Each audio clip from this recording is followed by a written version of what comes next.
की भूल गई हूँ मैं, गुमनाम हो जा। अगर कहीं उलझ भी गई तो ये दरो दीवार मुझे आपका पता दे ही देंगी। बड़ी ढीठ हो तुम, इतना सब कुछ हो जाने के बाद भी नौशेरवा से चिपकी हुई। जब आप यहाँ खुश नहीं हैं तो किसी और से शादी करके चली जाए ना कहीं। शेरवा की पहली बीवी हूँ। इस बात से क्या फर्क पड़ता है? फर्क तो इस बात से पड़ता है ना कि गजनवी ने ये दर्जा किसे दिया है। मैं उसे जिंदा जाने नहीं दूंगी। बाबा साईं की बीमारी की खबर सुनने के बाद नौशेरवा दुआ को लेकर हवेली पहुंच जाता है और यहाँ पहली बार दुआ का सामना कशमाला से होता है। दुआ तो बहुत अच्छे तरीके से पेश आती है, लेकिन कशमाला के चेहरे से साफ जाहिर होता है कि दुआ का यहाँ आना उसे बहुत बुरा लग रहा है और वो इसका इजहार अपनी हरकतों से करती रहती है।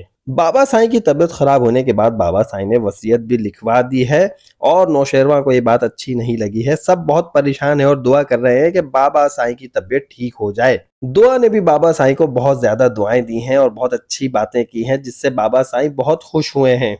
हवेली आने के बाद जब पूरी फैमिली एक जगह बैठी बातें कर रही थी तो उस वक्त अम्मा साईं ने अपनी ख्वाहिश का इजहार किया और नौशेरवा से कहा कि अब वो नौशेरवा के बच्चों को देखना चाहती हैं। हवेली में सिर्फ अब इसी बात की कमी है। और इस बात पर जहां नौशेरवा और दुआ को बहुत खुशी हुई, वहीं कशमाला को बहुत झटका पड़ा और वो बहुत गुस्से में देखने लगी और बहुत परेशान भी हो गई। हवेली में दुआ और नौशेरवा को बातें करता हुआ देखकर कशमाला को बहुत तकलीफ होगी और वो बहुत ज्यादा जेलस होगी, क्योंकि दुआ का एक तो उसे यहाँ आना पसंद नहीं और जब वो इन दोनों को अच्छे मूड में बातें करते हुए देखेगी तो उस वक्त इसे बहुत गुस्सा आएगा और वो आकर दुआ से कहेगी कि इतना कुछ होने के बावजूद भी तुम नौशेरवा से चिपकी हुई हो, तुम्हें तो अब अलग हो जाना चाहिए, तुम्हें अब यहाँ से चले जाना चाहिए। और दुआ कशमाला की इस बात का जवाब बहुत तहम्मुल से देगी कि जब आप यहाँ खुश नहीं हैं तो किसी और से शादी करके यहाँ से चली क्यों नहीं जाती। तो इस बात पर कशमाला फौरन से दुआ को दूसरी बीवी होने का ताना देगी और ये कहेगी कि नौशेरवा की मैं पहली बीवी हूँ। और दुआ कशमाला की इस बात का जवाब बहुत तहम्मुल से देगी। वो ये कहेगी कि इससे क्या फर्क पड़ता है।